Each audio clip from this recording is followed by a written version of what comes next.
4,000 వచ్చేవారు 12 నెలలు లెక్కేస్తే 48,000. అదే మరిగా 6,000 వచ్చేవాళ్ళు 12 నెలలు లెక్కేస్తే 72,000. మీకు ఎకరా మాగాని ఉంటే దానికి ఇచ్చే కౌలు 15,000. అదే గాని మెట్టుంటే దానికి ఇచ్చే కౌలు 5,000 10,000.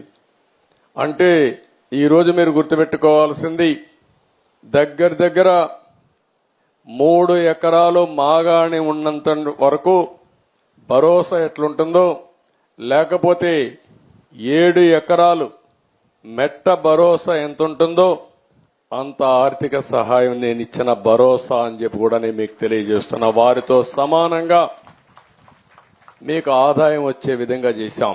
చాలాసార్లు బాధపడతాం, కనీసం 1 ఎకరా భూమి ఉంటే ఏదో ఒకటి చేసుకొని బతికిపోతామని.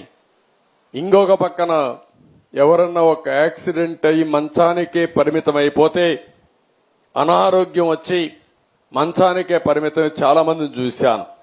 ఇంట్లో వాళ్ళకి సపరీలు చేయాలి, భోజనం పెట్టాలి, స్నానం చేయించాలి, పక్కకు తీసుకెళ్ళాలి, బాత్రూమ్ తీసుకుపోవాలంటే తీసుకెళ్ళాలి. అంటే వాళ్ళు చేసేది కూలి పని. మళ్ళీ ఇంట్లో ఒక కుటుంబ సభ్యుడి మారిగా అయిపోతే ఎట్లా వాళ్ళని ఆదుకోవాలనో తెలియక అనునిత్యం బాధపడుతున్నారు. ఆ బాధలు గుర్తుపెట్టుకుని 5,000 నుంచి 15,000 రూపాయలు చేశాం. అది ఈ ప్రభుత్వం యొక్క మానవత్వం అని చెప్పి కూడా నేను మీకు తెలియజేస్తున్నా.